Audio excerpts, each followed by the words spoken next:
Hey everyone, in today's tutorial, we will show you how to remove shipping calculated at checkout from your Shopify store. This is useful if you want to offer free shipping, flat rates, or simply avoid confusing your customers at checkout. Let's walk through it together. From your Shopify dashboard, go to Online Store, then look at the themes that are currently in use. As you can see, this is the active theme. Now, click the three dots next to it. From the menu that appears, click on Edit Default Theme Content.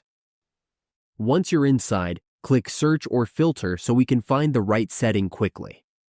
Type in Taxes and Checkout Shipping. We will find the field and type Free Shipping in there. Then, save the changes. Once that's done, close out of the editor. That's all it takes. There is no more shipping calculated at checkout.